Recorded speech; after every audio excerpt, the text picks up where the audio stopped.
Аз жаргалын мэдрэмжийг удаан хугацаанд хадгалж үлдэх нь яагаад тийм хэцүү гэдэг юм бол гэж та нэгэн цагт бодож ирсэн нь. Яагаад удаан хугацаанд мөрөөдөж тэсэн ядан хүлээсэн зорилгодоо хүрсний дараах тэр их баяр хөөр нэх удалгүй алга болчихдаг юм бол хариулт нь магадгүй бидний оюун ухааны гүнд бидний өсөж төрөлсөн орчин нөхцөл хийгээд эдгээрт хангалттай анхаарал хандуулаагүй явдал донд оршдог юм шиз. Бид анханасаа буруу зөвхт хөтлөгдөж ирсэн бол яах вэ? Бид хизээч энд биш.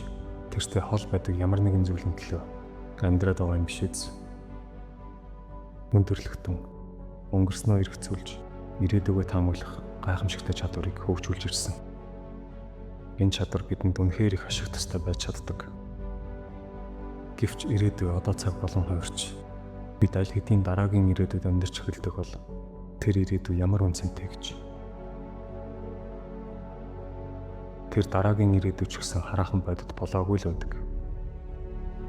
Энэ биднийг одоо цагаас бүрэн холдуулж амьдралыг бүрэн утгаар нь мэдэрч чадхааргүй болгодог. Бид маш их цагийг санаа зовж, төлөвлөж, дүн шинжилгээ хийж, өөрийгөө бусдтай харьцуулж, шүүмжилсээр амьдрал бидний эргэн тойронд хэрхэн өрнөж байгааг мартаж орхидог. Бид өнгөрсөнд болсон зүйл эсвэл ирээдүйд тохиолдож болох зүйлд хэд автсаар одоо цагийг алддаг. Харин одоо цаг бол бидний амьдарч чадах цорын ганц мөч юм шүү дээ. Бид яг юуны төлөө зориод байгаа юм бэ? Бидний энэ их хүсэл тэмүүллийн эцсийн зорилго юу вэ? Эцэст бидний хаадаг зүйл аз жаргал биш гэж юу? Тэгээд аз жаргал гэдэг зүйл зөвхөн энд яг одоо оршиж байна шүү дээ.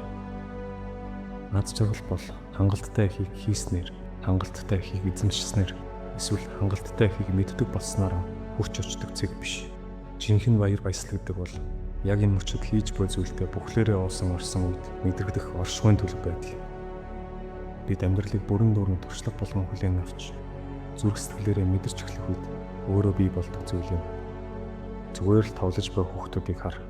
Тэд өнгөрсөн ирээдүйд санаа зовдоггүй. Тэд амьдралын урсгалтай бүрэн нэгдсэн байдаг учраас чин сүлээсээ хөгжилж чаддаг.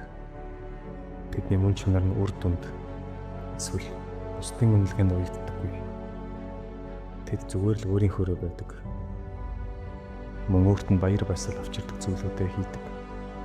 Бид хүүхдүүдээс амьдрах ухааныг суралцах учиртай. Айдсаа санууч зангаар соль. Тэгээд хязгааргүй боломжуудын урсгал донд өөрийгөө чөлөөл. Өөрийгөө тодорхойлох гэж хичээхээ бол харин амьдралын агуу их урсгал туршлагад өөрийгөө даатах. Чи усанд сэхэхдээ уснаас зурлагдахгүй үстэй. Хэрв тэх юм бол чи живж хөх бол үүний оронд биеэ сул тавиад усан дундор чөлөөт тэсэл.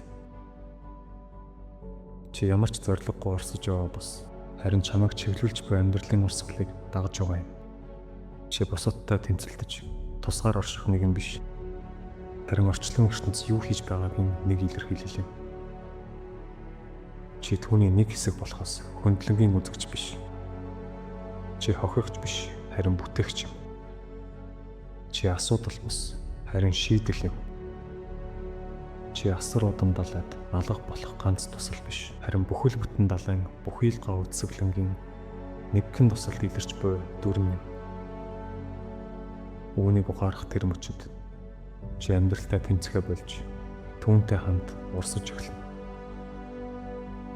Чи болж буй зүйлстэй хамт хөдөлж амьдралын урсгалтай нэгдэж чадна.